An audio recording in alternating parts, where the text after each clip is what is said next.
I was always on camera training people. So I was always doing Zooms. I was always in front of the camera training people, learning new ways to do that effectively. And then when I parted ways with that company, I just happened upon TikTok and I'm like, well, I'm on camera all the time for the last 2 years. I might as well speak for myself and get my own following. And then it was like in TikTok college for about 4 months where I had to learn all the things I didn't know because I'm 48, and I always just thought it was something for the younger generation and dancing and whatever. But when I realized I could seriously be myself and show up authentically as me, and then now I have over 7,000 followers and it just keeps growing. Gina Simmons, yes. Alabama Beach Buggies. Or is it Bama Beach Buggies? It's Bama Beach. Bama Beach Buggies. Okay, let me get that right. Thank you so much for being on with me today. Of course. Thank you for having me. I know that you and your husband moved here from Colorado, right? Yep. When did you guys move down to Baldwin County? Ooh, goodness. 2023? 22? What's today? Who am I? January 2026. So we moved down here in 2021 and we rented first in Gulf Shores while we looked for property and decided what we wanted to do down here. And you guys ended up in the Orange Beach area, right? Or are you closer to... We started in Gulf Shores. We looked at houses everywhere. And we decided that we just wanted property because coming from Colorado, there's a lot of cookie cutter homes. Oh, yeah. You don't get land. So it was like land or beach. So we just decided we're going to go for land. And that's how we ended up in Foley. Wow. And do you love it here so far? Yes. We love having land. We love having freedom. Business ownership has been crazy and we just can't stop accumulating businesses. So that's awesome. So are you originally from Colorado? So no, I'm from San Diego, California. Okay. And Josh, I'll let him tell his story, but he's from Missouri and he moved to Colorado and I raised my children there. So I was there about 20 something years. Josh is your husband? Yes. Okay. Josh is my husband. And so collectively, we both lived in Colorado for 20-something years. We've been married almost 10. So we met there, got married there, and then sold everything and moved here until we found out we were having a little grand nugget. And then we were like, oh, we were almost empty nesters. How does that feel being a grandparent? How's that been? It's wild. It's amazing, but wild. Because I have 3 boys and he has 2 girls. So we're actually the Brady Bunch. But because I raised 3 boys and now I have a granddaughter, I'm like, yes. You sweet baby Jesus. Did you always want a daughter? Yes, I'm the girliest person you're ever going to meet. Ask any one of my boys. So yeah, but my granddaughter is a total tomboy. Oh, so where does she live? Is she in Colorado? Oh, so how often do you get to see her? So I fly often, and they were just out here in November. So she gets to come here. I get to go there. We do what we have to. How old is she? 3. Oh, 3 is such a cute age. Yeah, they're so sassy. It's the perfect amount of sassy because she's so cute. Yeah. We went out to her 3rd birthday party in July, and it was Halloween themed. So I was a mummy. In July? Yep. That's so unique. She's very unique. I would have it no other way. My daughter's birthday is in September and my son's birthday is in November. So we end up kind of doing something in October. And I kind of considered that as a theme, but it ended up just we couldn't come up with a collective. Right. What are they going to be? Because they're so close in age. They have to have something that coordinates. And it was it was too hard. Yep. Because they're so young. So you're a business owner. But you also kind of have a following online on TikTok. I see you. I follow you. Yeah. I see all your stuff. So how has that been for you, kind of jumping into this new world of influencing? I have not been gainfully employed for 8 months. So I did work for a company based out of Daphne as a customer success specialist. And I was always on camera training people. So I was always doing Zooms. I was always in front of the camera training people, learning new ways to do that effectively. And then when I parted ways with that company, I just happened upon TikTok and I'm like, well, I'm on camera all the time for the last 2 years. I might as well speak for myself and get my own following. And then it was in TikTok college for about 4 months where I had to learn all the things I didn't know because I'm 48, and I always just thought it was something for the younger generation and dancing and whatever. But when I realized I could seriously be myself and show up authentically as me. And then now I have, over 7,000 followers, and it just keeps growing. So it's been a little bit of a tornado, but a good tornado. And now I run into people and they're like, oh, I saw your TikTok video. And I have a cringe moment, but also like a defining, like, yep, that's me. That's been kind of hard for me. So this year, I've been kind of running this business, and I had a previous one that was very similar before the rebranding called Fortitude, but I was never face forward in the business. I was always just kind of behind the scenes because I like it that way. I don't love being the face of the company. I don't love recording myself, mostly because I don't like to watch myself back. So this is all kind of new to me. So I have those moments where I'm like, oh, I don't want to be recognized. I don't want anybody to see me. I need to check my road rage.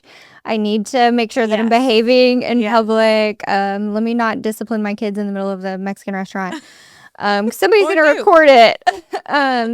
So that's definitely something I can kind of sympathize with you there. Also, my husband used to work in TV. When we first got married, he was on TV every, day almost. And we lived in a small town where he was the sports anchor. And so we would go out and people would come up to him and like he hated it. And I hated it because I'm like, oh, I just want to eat this meal. Like, I want you to recognize me, and I don't want to have to be on my best behavior, because now I feel like I'm being perceived. Right. So do you see yourself more as a business owner who uses TikTok, or do you see yourself more as a creator who also has a business? Ooh, that's a great question. I'm definitely into TikTok Shop as an influencer. So I review products, and I do feel like it's been empowering because I have this platform of like women over 40 that are also not familiar with TikTok, right? So I can talk about wrinkle creams and still feel like I'm showing up as my authentic self because I'm 48, But kind of similar to your story, I started off my journey. You're not 48. I am. Oh my A 4 and an 8. Yes, I am. You do not look 48. What wrinkle cream is it? Let me get it right now. I have a few favorites. Follow me. I'm Gina on the Golf. Okay. I do have a similar background though, because when we first moved here, I did, quit everything. I had a remote job out of Denver that I moved here with, which was a little bit of like stability, right?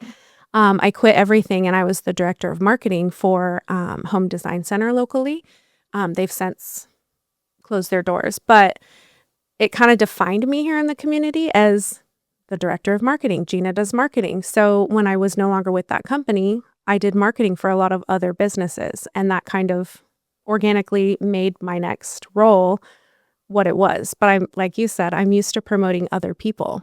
So when it came to TikTok, I was used to also encouraging business owners, you need a platform on, YouTube, you need a platform on TikTok, anything to get your brand and business out there. So it's really weird that now I'm on the other side and marketing for myself, but it's also empowering, right? Because I'm not conforming to someone else's brand, right? Like I'm just showing up as me, and in my mind, I can't turn off my marketing mind. So I'm like, this is my brand. You know what I mean? Yeah. So I think for anybody who's trying to build a following online, or anybody who's making, especially TikToks, it can be kind of vulnerable in the beginning and kind of feel exposing and intimidating.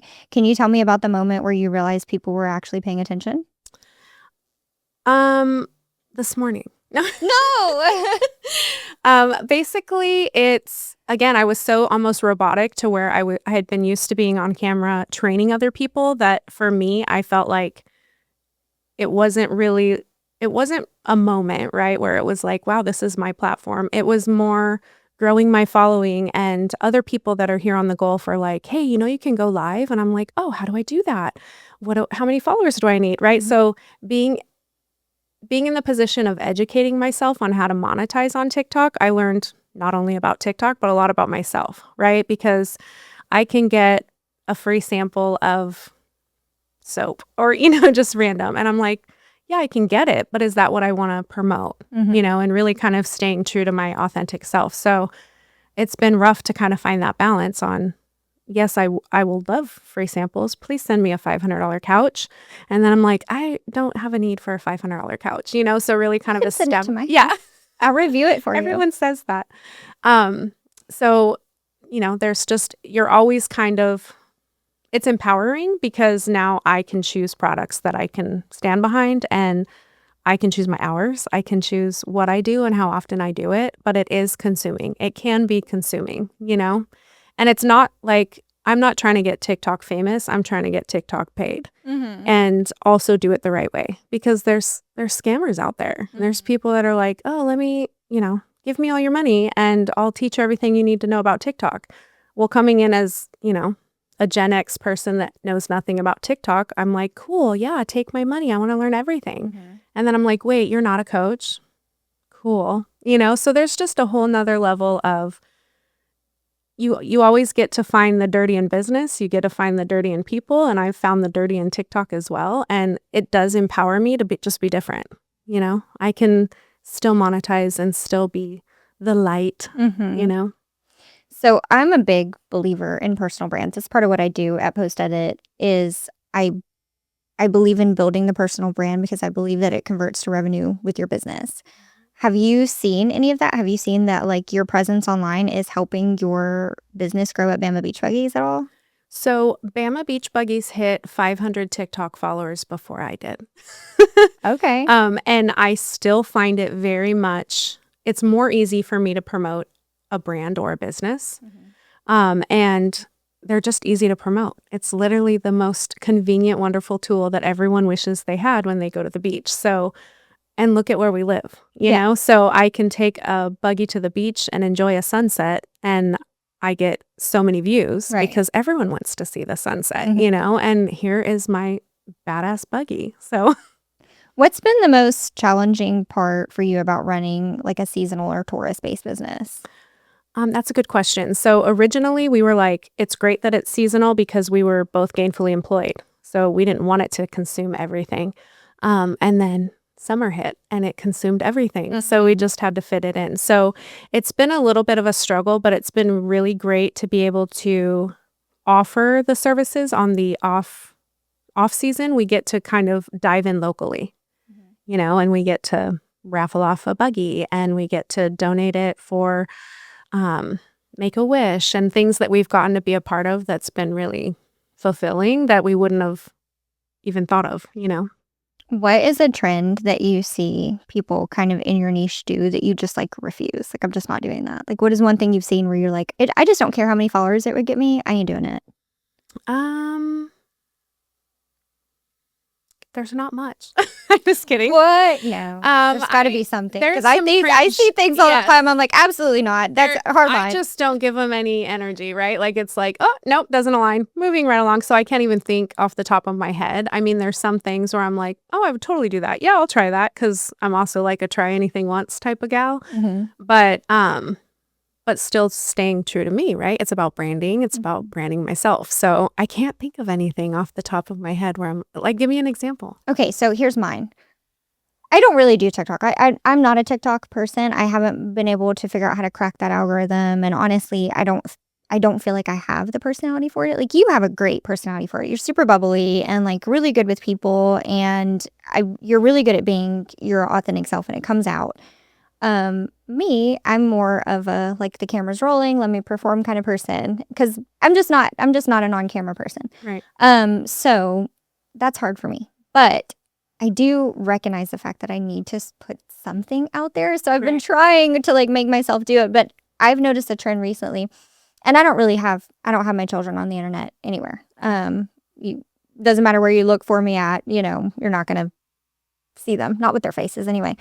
But I have seen a trend recently of this one app people are using where they take a photo of their child and they do like a TikTok dance, but AI makes their child do the TikTok dance. Okay. And so I'm seeing that. And it's going viral. I mean, because it's funny and people are doing those cute little dances to the Ice Spice songs and their kids are like twerking. And that's a hard no for me because I'm like, one, you're uploading your child's likeness into this AI that you don't know who really owns it and you don't know what they're doing with this permissions that you've given them to use it. But two, like, you have your toddler doing a very adult dance to a very adult song. So like for me, that's my hard line. Like, children is a hard line for me. Like, I'm just not exposing kids for likes and views. Right. So that was more my question. Like, what do you notice as a trend where you just feel like that just does not align with you, what you believe in and who you are? I would say there are people that, I mean, because you said it, I'm going to use you as an example. Yeah. There are people that are like, oh my gosh, you don't look 48, or so there's like, oh, yay, I love the compliments. Thank you so much. But there's also people who are like, you're 48. What are you doing on TikTok? Right. So you get both. And one thing that resonates even in the last 5-6 months is that I can show up as my true authentic self and be as silly and goofy. And again, I have 3 adult sons and they profusely make fun of me for being goofy and silly. But I also have over 7,000 followers that show up for me because I'm me, So no matter what you would define yourself as, there's people out there that would resonate with that. Not that I'm trying to like talk you into getting comfortable with TikTok, but it's like that's what I was more surprised by. I'll say that, that it wasn't about like, oh, I have to be this way because I'm a grandma, or I have to be this way because I live by the beach. No, I can be white girl with freckles and wear sunblock and still enjoy the beach, things like that, where there's other people that are like, oh, I also have to wear a hat every time I go in the sun, so finding little things like that. There's some people where, I don't know, I think by nature, it's easy for us to judge other people, right? So I'll say that out loud. And if you're out there and I can tell you're just living your best life and those videos are like going viral, cool, live your best life. It is cringy when they do, use their children or whatever, where it's like, now you have defined your child, and in 10 years they're going to look back like, oh, are you the one that twerked with as the Grinch, or whatever it is. You don't get to control your digital footprint as a child. Yeah, so I lean in more to like, if it was someone else that was AI'd into a Grinch and they had the best time ever and she was 68, I'd be like, yeah, girl, high five. Yeah. Well, people honestly resonate. Everybody's on the internet. And so you're always going to have a niche, if you put yourself out there and you're able to be vulnerable in front of the camera. I was actually telling Josh after our meeting Wednesday that I know a creator she's up in the like Prattville-Otaga area in Alabama, and she's older, and she has such a following out of nowhere. Like her and her family did this challenge, because a lot of them are business owners and creators, and they did this challenge over Christmas break maybe 2 years ago, where they were like, every single one of us is going to post 1 TikTok a day and we're going to compete to see who can get the most followers before Christmas. And it was her. Yeah. She has a son who's very charismatic online and has his own following and his own business, a couple businesses actually. And then she has a daughter who is hilarious. And they all were doing it. And she was the one who got the biggest following because there were so many people who resonated with her but didn't have somebody to follow that was like them. So I think it's so cool that you realize that and are able to just kind of tap into what your niche is. Yeah. And like I said, I think that by nature it's easier for us to judge other people. But I grew up in a different era, right? So when there are these stay-at-home moms who are monetizing on TikTok, and I'm just like, could she have made the bed before making that video? Or, I have my own like, ooh, cringe moments, and people love her and follow her because she doesn't have to make her bed to make a perfect video. People don't actually want perfect. They want real. And I think that, like I cut my hand on live last night curling my hair, and my husband had to run upstairs and help me pick up glass and give me a Band-Aid. And I was like, all right, we have 6 minutes left on this flash sale.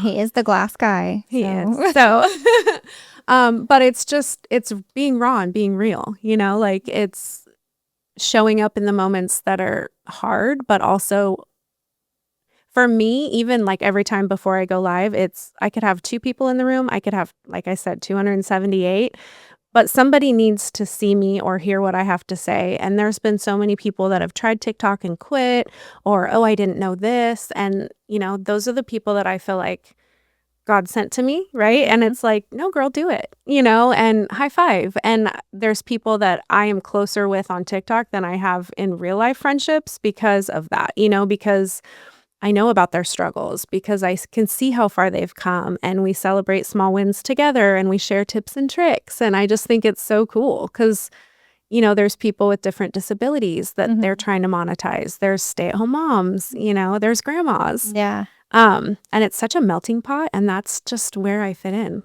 Yeah. What's one mistake that you made early on with either your business or with TikTok or both that you, if you could go back, you would do differently, or if you could advise the next generation of people trying to do what you do? Um, I feel like there's a few different answers to that. So with TikTok, I would be, I, well, either way, I was naive, right? Because I was entering this whole new world where I had a different perspective, and I did take it like a business person and a marketing perspective.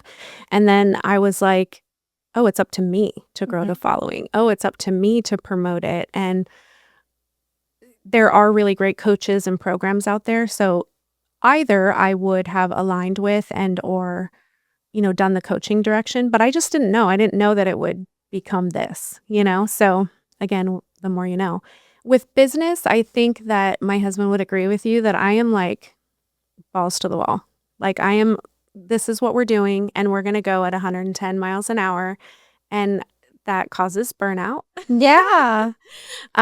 People warn you about that, but it's real. And it's not just what fuels the first year of business. It's really just my personality. And, even aligning with Gulf Shores for their S'mores on the Shore, where I was like, okay, yeah, we'll come with some buggies. We'll help you pass out marshmallows, but can we put Bama Beach buggies on the marshmallows and help you sponsor it? And do you need more people? Because there's not enough tents here, and we should have more, like, I have to stop myself and just be there to represent Bama Beach Buggies, but I want to like align with the city and make it great. Yeah. It's for the kids. And do you guys need me to do your promos? And, good, bad, or ugly, that's just kind of who I am. So I do lean into that and own it because that's who I am. But also if I had to tell myself 3 years ago, I would caution, like slow down. Yeah. If TikTok were to disappear tomorrow, we've had 5 different times we were told Yeah. it's getting deleted. If it were to disappear tomorrow, what part of your brand do you think that would continue to live on? Well, if TikTok just disappeared, I think that because I've learned so much, not only about myself, but about like how I show up and how I can still show up from others and be myself. I think that, again, that was empowering, and I had to learn that. That was my biggest lesson. And kind of taking that into my next role or my next business or whatever, it's, when you're starting a business and you're new here, right? I will say, like, we have no family. Like, we didn't have my uncle here that already had a glass company, or we didn't have somebody that already had a property rental company that was like, oh, this is a really great need that our guests have, and that we could fill that need, but already had stuff in place. Like, we don't have generational wealth. We don't have things that kind of set us up for success. We have had to fight tooth and nail for exposure and marketing and, oh, do we have a CPA? Who do we trust? Who do we know here? Right. And that's been a struggle because we don't know people just because they're our aunt or our uncle or, or our best friend since kindergarten. It's who are you? How long have you been in business? He had to get gainfully employed because we couldn't just come here and start a business to get a house. Correct. Yeah. You have to be 2 years in a business with taxes to qualify for that to be an income. So he could make $1 million and it didn't matter, things like that we just didn't know, So those are things I'm glad that we learned early. And now, now that we have adult children, if they want to go into business, we have these little nuggets now where we can be like, get a CPA right away, do QuickBooks, join the chamber, do things to like get involved in the community. And where does this business align? Like having a niche, right? Like some people don't even know that their business is a niche or is in a niche. Do market research, things that, some people just don't do. I'm glad that you have that perspective because it's different than mine. I'm kind of privileged in the way that both of my parents are business owners. And so I can kind of learn from their mistakes. Instead of having to learn fall the on your hard face. way. Yeah, fall on your face. So that's really nice to hear that you have that perspective. But how has it been for you to be away from your family? I mean, it doesn't matter how old you are. It can be isolating to be away from your family, especially when you have, adult children. So times have been tough. Holidays are tough. It's harder to travel. We have to drive an hour away to a airport. When we lived in Colorado, the airport was 20 minutes away, so we got spoiled, right? Travel's been more of a luxury thing that's been put aside because, again, when you own a business, it's like even going in July for my granddaughter's birthday, it's, do we have anyone to drop off our buggies? Do we have anyone to do this, that, and whatever? So it's been tough to not have our family here, but we do have our daughter who moved down here, which is great because we wanted her to gain some independence, and she just celebrated her 23rd birthday this week, and she's kind of learning from us too. And it's like, hey, do you think you guys could drop an extension cord off to this rental, or things kind of involving them? And they're like, oh, and I'm like, yeah, it has to be there before 9. And they're like, oh, before 9? I'm like, yeah, welcome, like today. There's a common misconception with content creators where people think that you're just kind of hanging out and it's not Drinking hard. coffee on the porch. And you're just dancing in front of your phone. But the reality is that it is actually a lot of hard work. It's taking time out of your day and scheduling. It's stopping what you are doing. It's making sure that you're posting consistently and that you're engaging with your following. So it's like, it can be, if you're doing it the right way, it can be a full-time job. It is. And so you've got that going on and you own a business. How are you balancing emotionally and mentally? It gets overwhelming. My husband's a champ. Sometimes, like I said, I just go and go and go, and it'll take him saying, babe, have you eaten? Like, he's a feeder. Bring it down. I do not eat. This man cooks for me. He's like, hey, do you want a sandwich? I'm like, oh yeah, it's 3:00. I haven't eaten yet, but he'll know I haven't eaten. Yeah. Because I've curled my hair and made 14 videos and now I'm editing and, also having marketing clients or on Zoom calls or things that it gets a lot. Sometimes it's like a brain break just to take my dogs for a walk and go get the mail, or he'll be like, hey, we got a buggy delivery. You want to go with me? And I'm like, no, I got to do. And he's like, it's at the beach, like he's like, come on. So I think that, having a good partner and a spouse and a business partner, that recognizes things that you might not be recognizing at the moment is helpful. It's been hard because I think our family, well, our friends and our family, right? Like my friends are like, where have you been? Mm-hmm. The people that don't know I'm on TikTok, because there's a lot. So there's no. Was that intentional? Yes. Okay. Okay. It has been intentional, but now it's like whatever. But like I said, we were at a dinner last night, and one lady, as we were walking in, was like, oh my God, I saw your TikTok videos. And I was like, my chest would turn bright. Thank you. Oh, my neck, my ears. Yes, everything. I was just kind of like, oh, thanks. Like, weird, right? But it's happened more and more. We were walking in the parking lot. Was it Christmas Eve or something? We were walking in the parking lot, and this lady's like, I like your slippers. And my husband's like, she sells them on TikTok Shop. And she's like, no way. And she's like following me, and it's like in the parking lot. And I was a little overwhelmed. I'm like, what is happening? And then I have people that I consider myself close with that are like, where have you been? Yeah. You're not showing up to these events. You're not coming out. You're not. And I'm like, I'm busy. Yeah. But they don't get, I'm like, I can say, go to Gina on the Golf and see how busy I've been. Like when you're posting, 3 to 10 videos a day, and some are shoppable and some are just content, and the time and energy that goes into that. But you either get it or you don't. You know what I mean? And for me, it's been helpful to kind of have my own little bubble, What a blessing, though, to be busy. Like, what a great problem to have, to be so busy that people are asking where you are. Yeah. And to be so well known that people are missing you. It's great to be missed. Yes, I will say that. But I can't be like, well, it's because I'm on TikTok. It just, even saying it right now, it just doesn't come out like I want to vomit, because it's just, there's a stereotype, you know what I mean? So I'm so not that stereotype. So it's just really hard to define. We're probably not going to see you on the next season of Secret Lives of Mormon Wives. Right. Probably not. No. There's no, but it's fun because my kids will jump on and be like, hey mom, or my granddaughter's mom jumped on, and I was having a really rough day. People were like throwing me big gifts. You can throw gifts in TikTok, and I was not used to that. Oh, I And don't even know what that means. Is it once real? Like real it's gifts? real. Oh. And some of them are like $300. They take up coins or diamonds or whatever. And when they send you like a universe or flying jets or exploding fireworks, I'm like, oh, that's so cool. What is that? And then I look it up later and I'm like, wow, that was like a $60 gift. And they don't even know Actual me. money? And then I get like 50%. Like, TikTok takes their whatever. But I'm just like, why would random people come in? And anyway, I was just really emotional because I was like, I don't know you guys, Yeah. And the more you get your gallery filled up, you have a gallery each week. And they send you which gifts you need to fill up the gallery. And then you go up in rankings. And then TikTok gives you more exposure. So with that money, with those gifts, can you cash it out or do you use it to buy things on TikTok On Shop? Wednesday, it's payday.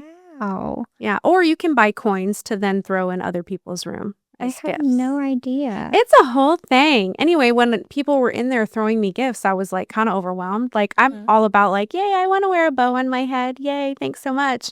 And then I'm like, wow, I made $37 because people were throwing bows on my head. Or, it's just surreal. I'll say that because I'm not comfortable or familiar enough with it yet.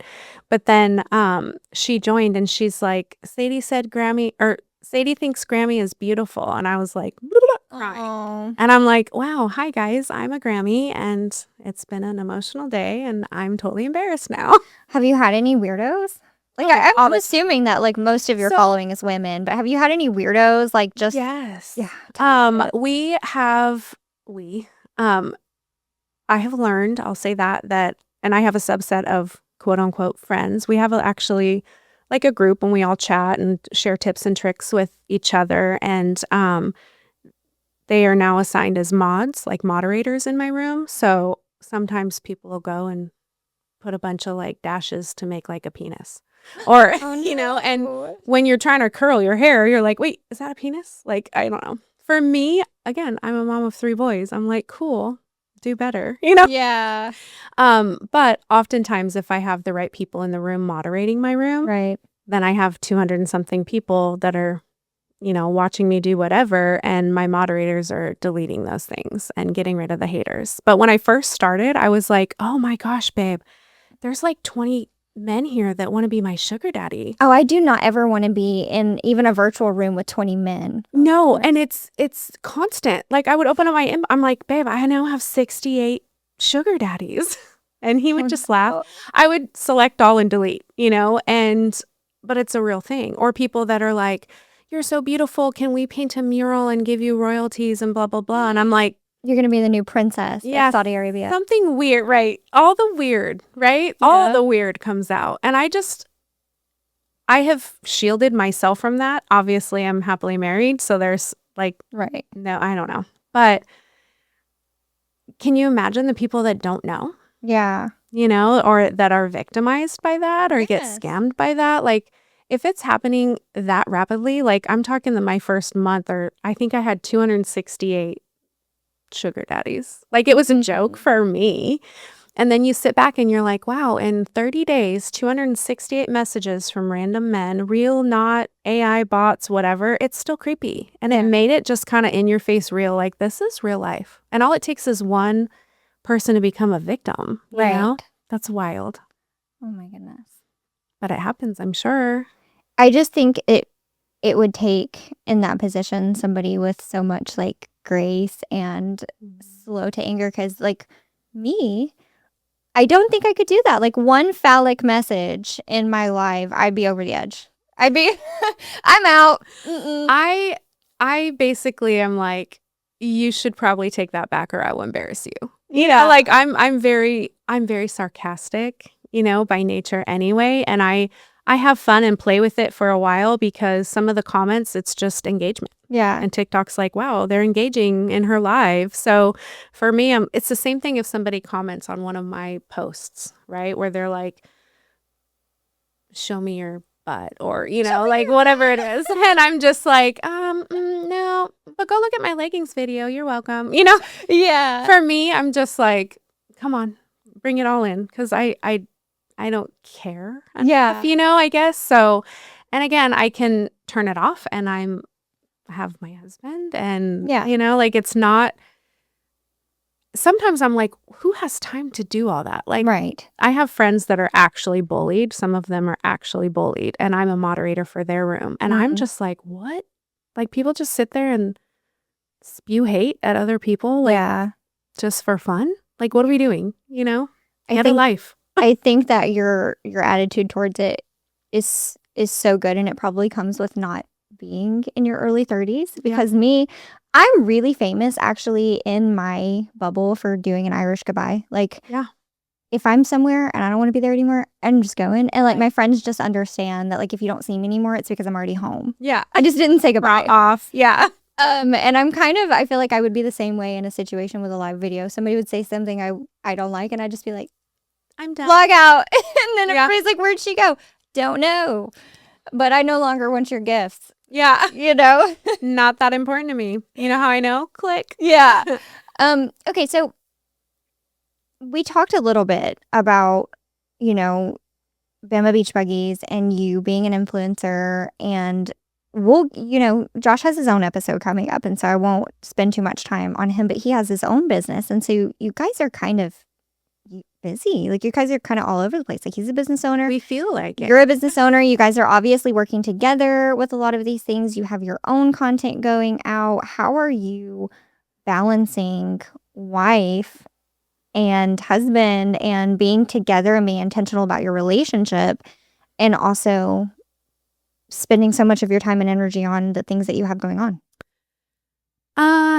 Balance is such a great word. Mm. I don't know if I've ever had balance, but I think I will say it's more of a teeter-totter, if Mhm. that's qualifies as balance. Mostly, I think that's the definition of balance, but essentially, we've kind of joked about it too. When I'm like super crazy busy, I have events, I have things going on, my full-time job, can you mail this stack of letters? Can you pick up my prescription also on the way home, or whatever. He's my go-to, Mhm. right? Well, then I've been not gainfully employed for 8 months. I say that because you know how busy I've been, but some people don't. And I'm like, can I do your invoicing for you? Do you want me to go meet with the glass people in Pensacola? Well, like, where do I fit in? How can I help you? Mhm. Because then he's really busy. And I start recognizing the things that I might not have recognized before because I was in my own busy. Mhm. And I think that's good. I think it's kind of brought perspective, where I can see how much he has on his plate, because people don't get it. He doesn't have a secretary. He doesn't have a part-time worker to help him lift 400-pound pieces up and down the stairs. He Mhm. doesn't have, I'll go and I'll help him at a condo at the beach. And then I'm like, cool, he has to hold up a glass, and I'm like handing him a hammer and a little tape and the wedge, or, whatever. And then I just take content, because what am I going to do? Yeah. But getting that perspective and really actively being involved in his life as much as he is in mine, even though he doesn't care about TikTok, but he'll sit there and tippity tap, and he'll be like, he'll try and send me like hearts and little gifts. And, I'm like, we have the same bank account. What are we doing? But He's just being supportive. He's Yeah. being your cheerleader. so we have different ways of showing up for each other. It's not easy. It's not easy, and I have moments and he has moments, and I can recognize his moments and give him space. Like, if he just wants to go blow stuff up on a video game, cool. Like, do other people's husbands blow stuff up on video games? I don't know, but that's how my husband gets his release. So I'm like, cool. Yeah. So, and then it's like, hey, you want to watch a movie together? And then we fight about it for an hour on which one to watch, but that's like our time, And do both of you stay awake to watch said movie? We used I'm to asking for not myself. asking for a friend. Yeah. So previously, I was very much like, we need quality time. And the way to do that was to watch a movie with him. Mm-hmm. I was zonkered. I would be like, yeah, let's watch a movie. Yeah, you can pick whatever movie you want, because I'd be passed out. Mostly because it would bother him if I was on my phone. Mm-hmm. So it's also our time to be like completely disconnected. And I'm like, but then I'm going to sleep. My body's like, cool, we're not working. We're not creating. We're not doing anything. Tapping out, and it's hard to, and he's like, well, that was a great movie night. You don't even remember watching that? Mm-hmm. Like, even now we'll go out to dinner. Like, yeah, we watched that. I'm like, we did. I'm better about it now because we watch shows that we both like. Mm-hmm. And I don't know. But yeah. So I ask for me because I'm in a season of life where like my husband has a job, like he works, and then I have this business. And, when I do have his time, when he's not working for his, employer, I try to grab as much that I can from him to try to help me, because he does kind of similar things that I do. And so I'm always trying to get in his ear, like, what can I do here? What can I do better? And it seems like we're spending a lot of our time together, Still working or talking about working. And I'm constantly just feel like we only talk about the business, or we only talk about his job and his staff, and it's just constantly working. And if it's not that, we have two-year-olds, and so we are talking about child rearing, and it's like we haven't had a conversation outside of kids and business and money for what seems like a year. And so when we do sit down, because we're both so busy and we're both raising these kids and we're both busy business people, I fall asleep. Or he falls asleep. We swap off. Like sometimes, he'll be working late, and doing his own thing, and I'm over there working on my business late, and we're like, okay, time to unplug, watch a movie. And I'm big about like, I love right now, and I love the Avatar movies. Like I'm so obsessed. I have this psychosis where I'm like, I'm obsessed, and we just can't stay awake. Like, I'm trying so hard. It's your body's way of shutting down, and you can either resent it, right? I'm speaking to you both. You can either resent one another, or you can recognize that, like, if I'm going to sit down with Josh and I'm going to watch a movie, but I'm so beat and I pass out, he will recognize, like, all right, she's still here with me. We still have this time and moment, but she needs rest, right? And vice versa. I mean, I do think it's important to consciously say, like, I miss you. You know what I mean? And I think that even hearing that as a spouse is important, because sometimes you do get so busy, but like I'll just grab him and be like, I miss you. Or can I just get a hug? And he's like, I've been with you all day. I'm like, it's not the same thing. It's not. You can miss somebody, but he doesn't recognize it, and maybe neither do I. And then when we have this moment, it's like, oh yeah, come bring it in. Yeah. There's a difference between being together and connecting. You can be with somebody all the time and not connect, so you have to take that time to be intentional. But I think that also, so I say the same thing as, missing my kids and not being there, but I'm on FaceTime all the time with my granddaughter. And it's different than having, sometimes I feel closer to people that, like my sister who lives in Oklahoma. It's about proximity and how you're actually showing up and being present in their lives. But the proximity of Josh and I, we could be together all day, every day for 7 days straight, and I still miss him because we're in the same proximity, like physically, but mentally or, spiritually, or we're just not connected. And that's hard to recognize. So I think that as you mature and as your marriage goes on, you'll find, like I started off, I don't know, seems like an hour ago, saying that you pick up on each other's cues, like if I'm a total bitch, and he's like, baby, have you eaten? Or, maybe we should, I don't know, go get sushi or whatever it is.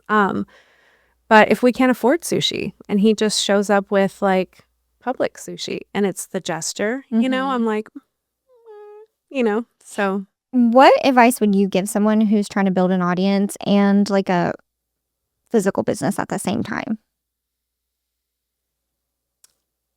Show up and show out and be authentic. I think that there is a lot of, I hesitate to say it. Just say it. If you show up politically correct, if you show up because your parents own a business and you're representative of that business, you still need to show up as yourself, right? And I think that the same way in the TikTok world or in social media, people can tell if it's AI. People can tell if it's generated sometimes. Good AI, maybe not. However, right? But if it's AI and it depicts your personality or your brand, that's well done. Do you know what I mean? So lean into you and yourself and go with your gut and like show up at events, show up at community things, show up where your business will align with your niche. If you are a Christian organization and feeding orphanage in Africa and you show up and you're dancing on the bar top at Bama, I'm going to question your whole brand. You know what I mean? And like you said, it's hard to when you are promoting your business, how do you keep that separate from who you are? I don't think you do. You know what I mean? And I know that's hard, and maybe that's hard to hear for some people, but you are who you are. And I think the more you lean into that and be who you are, not only are you going to get trust within the community, but the right people are going to show up for you and for your business. All right, Gina, that's going to bring this episode of Morgan Means Business to a conclusion. Thank you so much, Gina Simmons with Bama Beach Buggies. If you're watching this on YouTube, don't forget to like and subscribe.